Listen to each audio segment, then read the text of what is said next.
Hello, everybody, and welcome to the Crypto Hipster Podcast. This is your host, Jamil Hassan, the Crypto Hipster, where I interview founders, entrepreneurs, executives, thought leaders, you name it, all around the world of crypto and blockchain. And today I have another amazing guest. He is the co-founder of Taraxa. His name is Stephen Pugh. Stephen, welcome to the show. Thank you very much for having me, Jamil. Great to be on the show. Yeah. You're very welcome. Very welcome. So I'll ask you first, kick things off, and I'll ask you, what is your background, and is it a logical background for what you're doing now? Yeah, so I suppose it's somewhat logical. I was educated as an electrical engineer at Stanford University, a bachelor's and master's degree. So I do have a technical background, but my career hasn't been as an engineer. After I graduated, I did consulting and then I did a bunch of startups, but I wasn't sort of the primary engineer in those startups. So I had a more of a had an education in engineering, and my career had been more in business. I taught myself how to code when I was like 12, and have been really just kind of coding random stuff on my own for fun. Did a bunch of startups when I was actually in high school during the internet boom, actually, during the late 90s. So I've always had a love for engineering. I've always had a love for building things. I did multiple startups when, prior to Taraxa in Internet of Things, in mobile health. So not really a stranger to entrepreneurship, not a stranger to engineering. I just happen not to have an academic background in things like distributed systems, for example. So I had to read a lot of academic papers when I first got into layer one design. Got it. I want to find out what Taraxa is all about, including what a block DAG is compared to a blockchain. Yeah. Yeah. So Taraxa is interesting. We started thinking about kind of figuring out what we should do in Web3. Once I got convinced that decentralization is truly something extraordinary and that I wanted to be a part of it. So that was back around like early 2017, late 2016. So a little bit late to the game, right? Because I first heard about Bitcoin in 2013. Took me a few years to really catch on. And once we figured that out, we're like, what can we do, right? What is the most interesting and impactful thing we can do to kind of get into the space?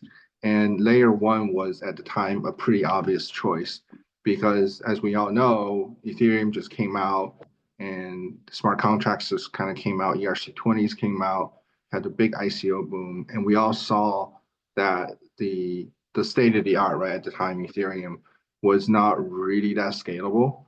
And for any kind of meaningful applications to run on top of a decentralized network, you need much better scalability. So that was really the entry point of how we kind of decided to build layer one for Taraxa. And at the time, we were searching for different types of architectures. So what kind of architecture would really work well for something that was scalable, but at the same time didn't sacrifice any decentralization or security, right? So Vitalik had that classic trilemma that he posed. So we said, this is often the problem that the first few iterations of a technology tend to be suboptimal, right? You see a lot of trade-offs, but really the trade-offs exist because you're at a suboptimal point. So it seems like whenever you do anything, you're sacrificing something else. And those trade-offs, in engineering, you always get trade-offs. But because you're stuck at a suboptimal point, you are trading, you can't really improve. So you need to kind of shift the paradigm and move it to a different place where everything just improves without trading off, because you're no longer stuck in a suboptimal location in the overall architectural design. So that was what we're looking for. And again, we read a lot of papers. And one of the papers we actually came across was this paper called Phantom Gold Stack. It was authored by Sompolinsky, Wyborski, and Zohar. So for people who know, Sompolinsky and Wyborski are two of the key founding members of the Casper project. So these are the people that actually invented the block DAG paradigm. And they have been, especially I think some Polinsky have been publishing very academic and well-researched academic papers with security proofs for many, many years. Like after Bitcoin came out, there wasn't really a lot of mainstream academic interest in this technology. And he was one of the few serious researchers that was actually looking at it. So he is very well known within the blockchain, the crypto circle, for the rigorous and just really high quality research. So we saw that paper. We read a lot of papers which had a lot of different things. We saw that paper, and it was like, wow, this makes a lot of sense, right? So block DAG, as it was described in that Phantom Ghost DAG paper, resides on a very, very simple concept, which is instead of just having one block added to the network at a single time, why can't we just add more blocks? Because the network actually naturally on single chain architectures, most of what you see today are single chain architectures, which is like Ethereum, like Bitcoin. They add one block to the system at a time. But in the network, more than one block is produced at a time. And all the other blocks that get produced are thrown away. So this paradigm, this block DAG paradigm just says, look, why don't we figure out a way to include all the blocks that are produced and we don't throw them away, right? Because there are many nodes on the network. Why not take advantage of the natural parallel processing that just exists naturally on a decentralized network? So the difficulty then becomes, well, if you include all these blocks, how do you ensure that ordering is secure, that you don't get reorganized, you don't get attacked, and that and that the network still remains decentralized and secure. So this was the big problem I think BlockDAG solved. They had a few kind of very interesting examples. So in a single chain network, how do you increase throughput, right? So you can only add one block at a time into the network. And so if you keep that going, if you want to remain one block at a time, what you can do is maybe you can make the blocks really big, right? Just make the blocks bigger. Then maybe you'll get more throughput. Maybe you scale up. But the problem with much bigger blocks is that they propagate through the network much more slowly. So that creates a problem in which one node is much more likely to see a different picture of the network than another node. And when different nodes see different pictures of the network, they start building on different blocks. So they start creating these forks on the network. So not only are you not really increasing the throughput, you're also sacrificing a lot on the security because now you get a lot more forks, you get a much higher risk of reorganization and rolling back transactions. So increasing the size of the block doesn't really make a lot of sense because you're massively trading off security. Okay, so why don't you? Okay, so increasing the size of blocks doesn't really work. So why don't you just create a lot more blocks? Well, if you create a lot more blocks, you run into the exact same problem because at any given time, only one block can get added to the chain. So if you create a lot more blocks, then you just end up confusing more nodes, right? And you get the exact same problem where all these nodes are seeing different blocks, lots of different options at any given moment, and they're adding different blocks into the chain, creates more forking, sacrificing more security. So these are fundamental problems and challenges that single chain architectures run into. And it's extremely difficult to overcome them unless you change the fundamental architecture, which is turn this into from a single chain into more of a graph, right? You allow all the blocks to come in, be ordered according to a specific ordering mechanism. They actually described it in a paper called the Ghost Protocol. And that ensures ordering and ensures that there's not a lot of reordering going on. So when we read that paper, I think they just published it, and we said, wow, this is pretty amazing, right? And it looks like it just makes a lot of intuitive sense. They also had very rigorous security proofs, but intuitively, it just made a lot of sense. And there are a few open problems back in 2018 when we first saw the paper. And so we decided to say, hey, let's try to adapt this topology, this architecture into building really the next generation of layer one architectures. And at the beginning, when we started building this, the paper described a proof of work kind of a approach because it was trying to improve Bitcoin, right? So for us, we said, look, we wanted to build something that was more of an application platform or smart contract platform, like Ethereum. So that's where kind of our approaches diverge, I guess, from Casper. At the time, it wasn't known as Casper. I think at the time they were known as DAG Labs. So anyway, a lot of name changes. So we ended up building something that was intended to be a smart contract platform that runs applications. So from day one, we said it's going to have a virtual machine. It's going to be 100% EVM compatible just because the ecosystem out there, all the builders out there, the tooling out there are all EVM compatible. So if you made it EVM compatible, then builders will have a much easier time adopting your technology. They don't have to learn anything new. They just use the same tools, and it would just work. So it had to be EVM compatible. We wanted to be proof of stake, just because we thought that proof of work has its role. I'm not here to kind of slam proof of work, but it does create a ton of energy consumption because of the natural arms race nature, that of the hardware arms race nature that creates proof of work. So we said, look, I mean, if you want something that's more efficient, then you have to go with proof of stake. So this is why we ended up creating something that is a block DAG, but it's a proof of stake and also 100% EVM compatible. So this is Taraxa right now is the world's only proof of stake block DAG and 100% EVM compatible smart contract platform. And it's been quite a wild journey because we had to create a lot of innovations that didn't exist anywhere in the paper or anywhere else actually, in order to make sure that we ensured rapid convergence in the DAG.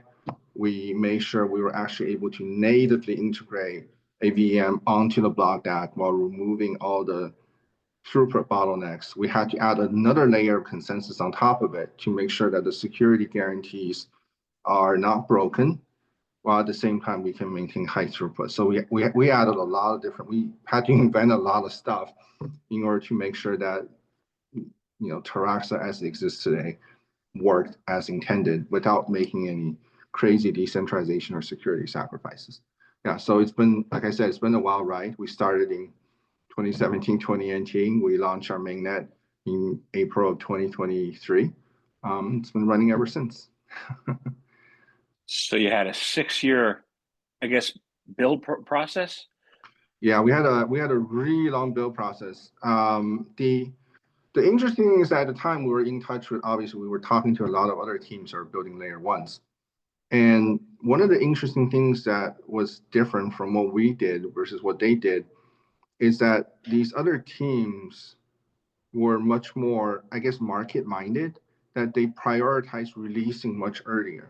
So we also, and then when they released an earlier product, it was kind of half broken or it didn't have like 80% of the features that it promised, but they got to market earlier and they just kind of kept building and kept fixing it as they went along.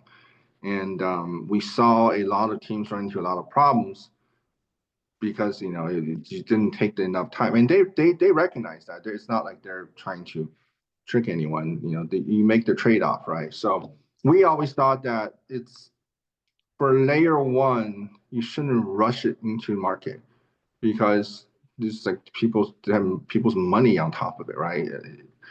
In the Silicon Valley ethos, you move fast and break things. If you move fast and break things on infrastructure technologies like layer ones, you start causing a lot of damage. So we had a small team. A lot of other layer ones also had small teams, but I think what made us different than them is we kind of just wanted to release something that was fully functional, fully featured, everything that we set out to do in the white paper, we wanted to deliver, and we just released something that just worked really well. And yeah, so I think that delayed us for at least several years. There was another reason why I think we were a little bit delayed. We had a fully functional product, a network by early 2022, which I think it's the same time I think Casper launched. But when we try to say we want to do like a native token conversion, so kind of convert the ERC20 into the native coin, the exchanges that we were listed on said that they wouldn't support the conversion early because there's a long queue of people. You have to stand in line and wait for the conversion, and the wait time was like a year. So we were a little bit unhappy about that. But if you did a native token conversion and the exchanges didn't support it, that's a huge problem. So we kind of just, we sat around, we did like another audit, we did like a second audit, we added more features and did more testing throughout that year, and we launched, without incident in 2023. But if we didn't if we didn't have to wait for the exchanges, we would have launched, I think, early 2022. If we didn't insist on delivering the fully featured version, I think we probably could have launched in 2020 maybe. So anyway, so just again, different trade-offs, different decisions. We're ultimately, I think we're pretty happy about the product that we've released, obviously open source, because we still fundamentally believe that layer one needs to be stable, it needs to be secure, it just can't have any problems when you release it, right? So that kind of trade-off was something we weren't willing to make. Yeah. So I just got a press release that popped up my desk 10 minutes ago, and it was on BlockDAG. So Really? yeah, it From whom? says I'm looking at it. It says Solana TVL and Aptos price surge as BlockDAG fuels DeFi boom. I don't know if that's you. That's going to be listed on all these exchanges, but I want to find out what what are the factors influencing your resurgence, and then what is your potential to reshape the nature of the whole entire Web3 movement? Yeah, yeah. I think BlockDAG, as usual, kind of price action seems to drive attention, right? So as a builder, I'd rather not wasn't the case, but that's the case. That's how the market works. And I think the reason why BlockDAG gained a lot of attention was because Caspa had just an absolutely meteoric rise in its valuation from the time it launched in 2022, basically getting is worth nothing, worth zero. And then till today, I don't know what the valuation is, like 5 billion or something like that. So it would just went absolutely like sort of through the roof. And actually this is very interesting. I always thought that people didn't care about tech, right? And maybe they don't. Maybe they only care about tech because of the price. I'm not really sure. The vast majority of people in crypto don't care or understand the technology. So at Taraxa, we didn't really spend a lot of time talking about technology. I think very early on, 2017, 2018, parts of 2019, we did talk quite a bit about the underlying consensus technology, but very quickly we tried to pivot into use cases. And at the time, we were very focused on enterprise use cases, as most of Web3 were at that time before DeFi came out. So we were always very focused on talking about how this could be used, all the use cases that could be possible. And I think when Caspa came out, and then we became aware of Caspa, I think maybe June or July of 2023. And there's a huge amount of interest in BlockDAG technology. So that was kind of coincidence because honestly, I've been kind of trying to keep tabs on DAG Labs, and then that company kind of disappeared. so I figured it died. I didn't know, and I had no idea that Caspa got launched from DAG Labs. So I thought that project died, but so I sort of lost track of it. And now there's like kind of a huge amount of interest in BlockDAG. And we've had some conversations with some of the founders over there at Caspa because I feel very fortunate to be able to talk to them because these are the authors of the original paper, right? So it's really, really cool to be able to talk to them. So there was a lot of interest, I think, in BlockDAG because of the originally, I think, because of the price action. I mean, it's fine just because BlockDAG is actually superior technology. Like we've always said that it's the next iteration in blockchain or in decentralized networks, right? And it's just a natural evolution, right? You go from single chain into like a graph.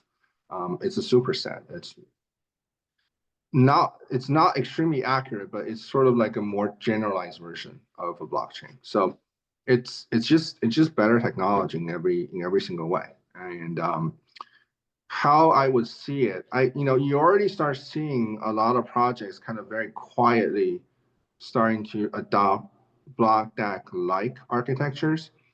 And I think these days, projects don't spend a lot of time writing out their technical papers. So it's hard to kind of tease out exactly what the architecture is. And we don't have time to like read through the code of all these new projects that are coming out. But it's pretty clear that there's recognition that this type of DAG topology is the way to go. I think some of the most dominant single chain topologies today, quite frankly, I think they're going to get phased out in a few. Maybe by the next cycle, they're all going to get phased out, and they're just suboptimal. Again, single chain topologies are suboptimal. They're just not that great. They're just not that great, right? So I think DAG topologies, block DAG specifically, would be making quite a bit of a impact within Web3 as more and more layer one infrastructure start adopting either block DAG or something similar to block DAG. As of today, I don't think any other project really adheres or officially adheres to the block DAG paradigm like Terax. I mean, obviously Casper, right? They're the ones who invented it. But really, we're the only other project, I think, in the world that adheres this closely to the original paradigm. Other people, like I said, it's unclear, whether or not they just have their own version or whatever.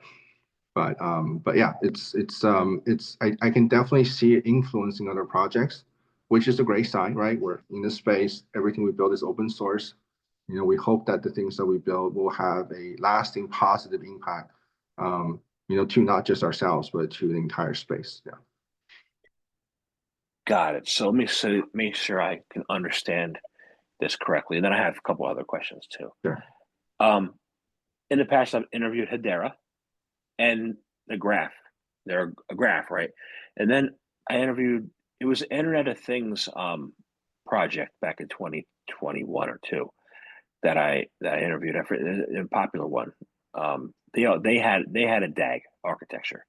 How do you differ from the Graph and the Yeah. IoT DAG? Yeah. So DAG is a mathematical construct, right? It's not like it's like a data structure in math, right? It's not, just saying your DAG, it's kind of saying I'm making a round cup. Well, lots of cups are round. I mean, you don't own the circle, right? I mean, no one invented the circle. It's just like discovered. It's mathematics. So DAG is like that. It's a mathematical concept. It's a mathematical construct. And a lot of data could be structured in a DAG format. So block DAG is a specific way of organizing blocks, a specific way to drive convergence in ordering.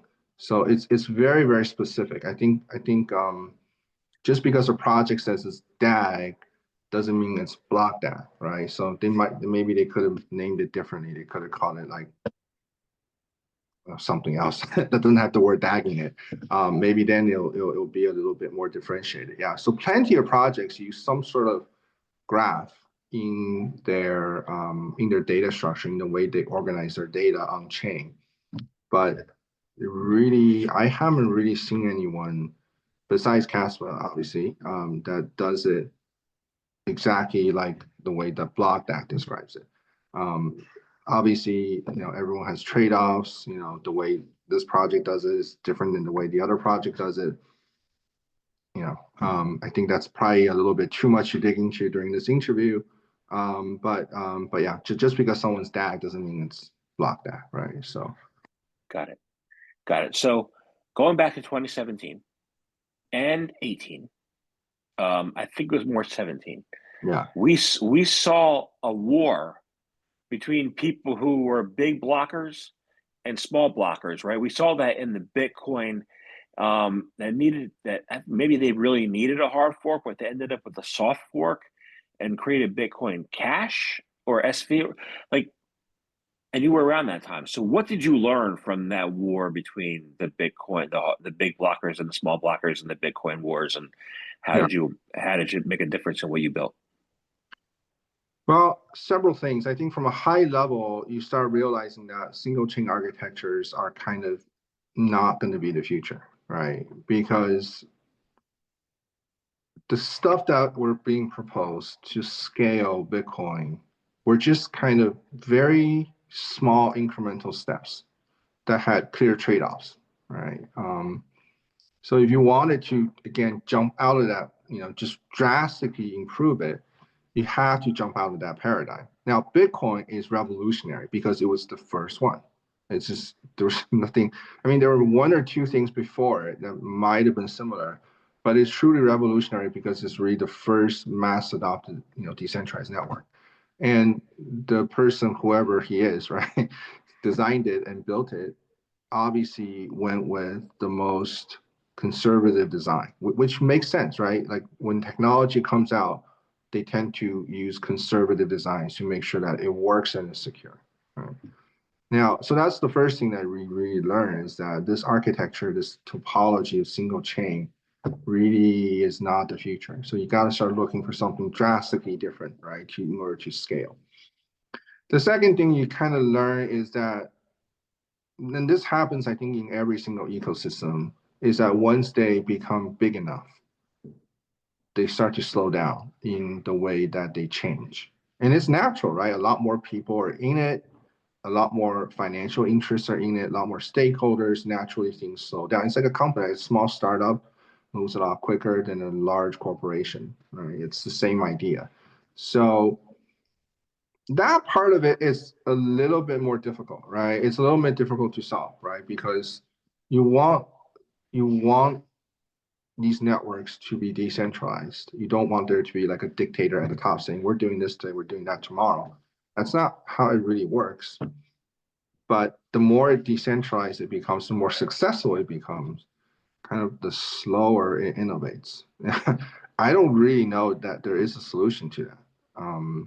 It's human behavior, right? It's not a technological problem, it's a human problem. And it hasn't really been solved over thousands of years of civilization. So I'm not really sure it's going to get solved here.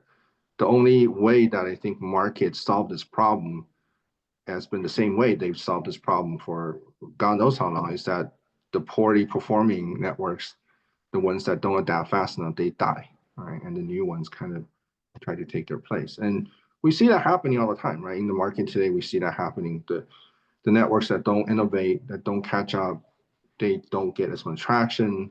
And after a few cycles, they kind of just, lay by the wayside and people kind of forget who they are. And that's just the way networks, or that's the way everything really works. And it's being played out obviously in decentralized world as well. So I think those are the two things that we learn, I guess. but the second one, not much you can do about. The first one really drives you to look for the next iteration, the next new thing that's really gonna happen. Maybe there's a way to foster a kind of aggressively growth-minded ecosystem, perhaps. I'm not really sure, but again, you know, some of the um, some of the more successful entrants after Ethereum have also beginning to show signs of ossification, right? They're not really changing. They're not really catching up. Not going to name any names, but just to say that what is winning in this cycle very well might not be winning the next cycle, just because we haven't seen them actually innovate, catching up to the latest innovations. Despite it's very paradoxical. These projects have so much money, resources, yet they don't really change, right? It's very very paradoxical. But I mean that's just the way it is. The new comes in, the old moves out. So Let's talk about the new, right? yeah, Let's talk about BlockDAG, and you conquer the scalability trilemma. So I want to find out what that is, and then how do you do that, and then how do you help DeFi or going to help DeFi meet its original promises? Sorry, what was that last part? How do you help DeFi meet its original promises? Oh, okay, yeah. So how does this solve the trilemma? So I think at a high level, as I mentioned earlier, it's really at a very high abstract level, it's really about, kind of if you're drawing a curve, right? And you're saying, well, where's the maximum? But you're kind of stuck in like a little hill on the side, right? If you're stuck on a little hill, it seems like wherever you're going, it's going downward. So you're like, we're at the maximum, but then there's a much higher hill somewhere else. So single chain is kind of stuck on that little hill, and they don't see that there's a higher hill where you don't need to make any trade-offs and just kind of improve everything at the same time. So I think I talked a little bit about the security trade-offs for single chains. If you want to increase throughput, increasing bigger blocks or adding more blocks onto a single chain paradigm just sacrifice the security with little to no gains on throughput. So that's the fundamental limitation of single chain architectures.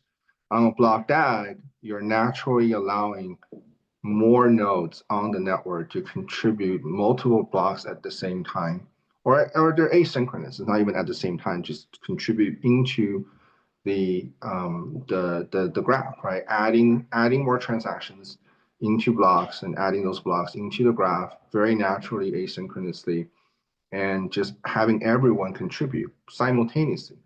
You know, do you want one node to be contributing at any given time, or do you want 10 nodes or 20 nodes to be contributing at any given time? No brainer. Obviously, the more, the better. With that comes the complexity of, well, how do you keep ordering straight? And that's a big kind of challenge, right? So with a single chain, it's pretty obvious, right? Just go one after the other. There's no confusion about ordering. But on a graph, it gets a little bit harder, right? So how do you things get ordered if everything's in like a big kind of mesh?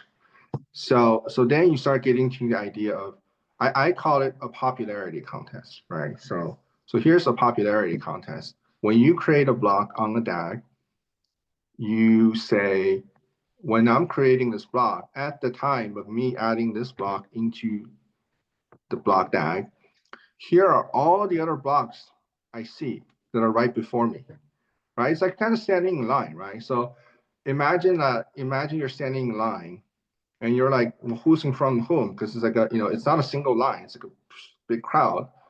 All you're doing is you're saying, everyone said, well, when I got here, these five guys were in front of me, right? Right. And then and then another guy came here and said, well, when I got here, these other four guys were in front of me. So if you start putting that together, after a while, you get to see, well, if he says these five guys are in front of him, that guy says these three guys are in front of him.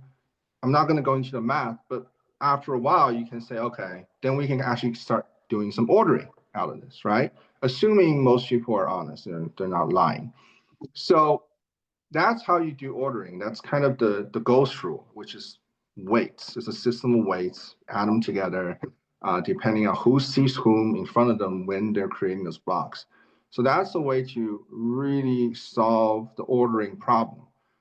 We also have this idea of the most popular block, which is another extension of this. Sort of like, of the three people in front of you that you see, who is like the person that you think everyone else thinks is in front of them, all right? That kind of thing. The metaphor kind of breaks down a little bit when you start getting too deep into it.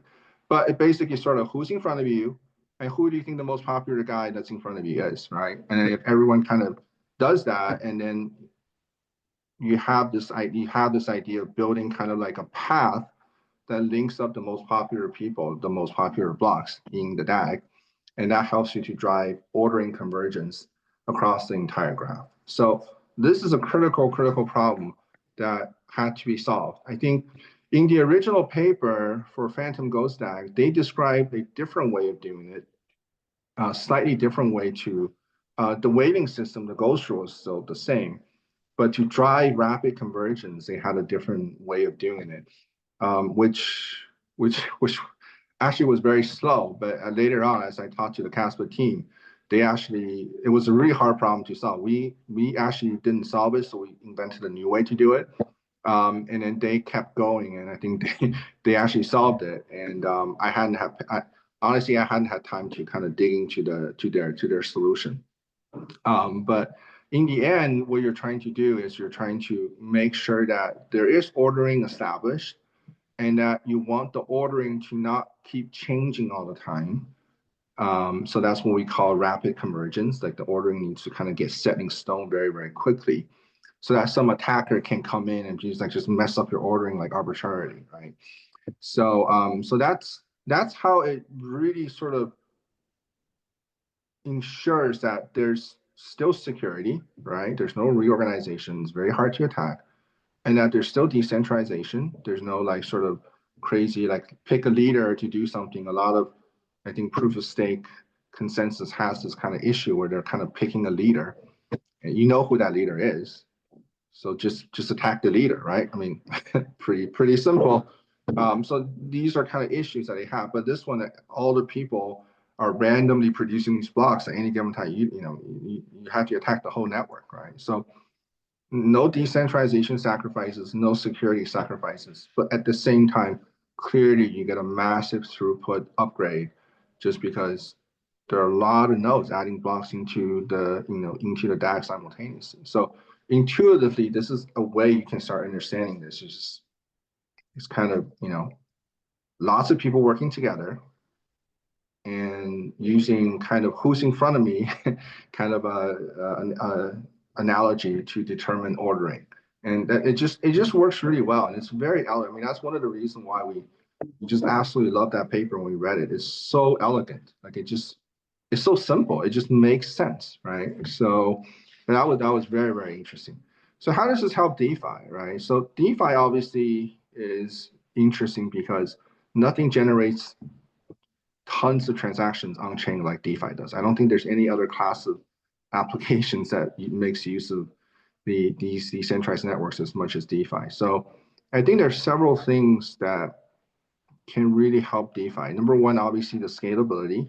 So you can actually bring larger portions of the activity on chain, right? Obviously faster, cheaper, everyone likes that. And so it can really, really help to scale up DeFi. Another really interesting characteristic of block DAG is that it has this property of instant transaction inclusion, right? So this is very, very interesting. So as soon as a transaction gets sent into the network, it's almost instantaneously put into a block, just because there's so many people see it, and one of them is going to put it into a block, right? So the problem with kind of front running, right? I think other people call it like MEV, or there's kind of different names for it. But the idea is that you do a DeFi transaction, there's a bot kind of, watching all these transactions. They're like, wait, that one, I think I can take advantage of. And they try to kind of sandwich attack your transaction, making your transaction more expensive. They're basically siphoning off of you, right? Front running, lots of different names. Now, the key to front running is that they have to be able to see a long queue of pending transactions that haven't really made it into the block yet, right? By the time it made it into a block, it's too late. Like it's way too late for you to attack it because it's very hard to mess with the ordering once it's in the block. So because the block DAG kind of paradigm helps you put these transactions into a block almost instantaneously, that means that there's not a very big kind of mempool, or not a big like kind of queue where people are kind of waiting in line. So right away you're eliminating the you're eliminating like the pool from which the attacker can select like victims from, right? They don't even see anything in the pool. So what are they going to attack? They're not going to be able to attack anything. And by the time they hear about a transaction, there's like a 99% chance it's already in a block anyway. Then it becomes just way too expensive to attack. It's not worth it anymore, right? So it also, just by this very nature of this block DAG, it can help really to solve this problem of front running. I think there are a lot of other DeFi protocols that are deployed on single chain architectures that are doing a lot of crazy kind of technical jujitsu to overcome this front running problem. But the problem actually originates in the underlying layer one's architecture.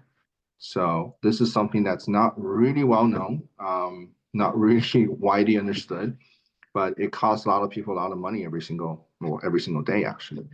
So I think again, with a better architecture, you're actually able to make a lot of advancements and simultaneously without really making a ton of trade-offs. This is when you have like a fundamental upgrade, right? So that's I think block DAG is this paradigm, this architecture is really going to be a big deal. If not this cycle, then the next cycle. You know, it's going to shine through at some point, right? So I sounds like to me. I agree, and I'm glad. I'm glad you're doing the ordering on the technology level because I'll be honest with you. There's a lot of four-way stop signs in my town, and people don't want to go in order. So they want to shoot. They want to shoot before you, go before you. But I want to thank you very much for speaking with me today. I'm going to follow you guys and probably buy some block dag if I can. You know, and I'm looking forward to this next year, this next cycle. So I have one last question. How can people find out more information about you, about Taraxa, about block dag? How can they do that? yeah, so first you can come to terasa.io and check us out. And there's lots of very interesting information just on the main website. If you go to visualizer.terasa.io, you actually get a real-time visual representation of the entire network, which looks really cool. I'm a little biased. I look at it for 30 minutes at a time. It's so mesmerizing. It's very interesting. You'll see that it's just very, very different than all these other architectures out there. And if you want to dig into more of the consensus, right, just go to terasa.io/consensus. You can read all the articles about all the stuff that we just talked about. Yeah. And if you want to find out more about Terasa's ecosystem, you go to terasa.land and all the ecosystem projects there. We have DeFi, we have DEXs, stable coins. There's a lot more stuff getting in the pipeline. We have a big social AI ecosystem that's coming out very, very soon. So yeah. Give us a follow on Twitter at Terasa_project. So Awesome. Thank you very much for your time today. thank you very much, Jamil. Great to be here.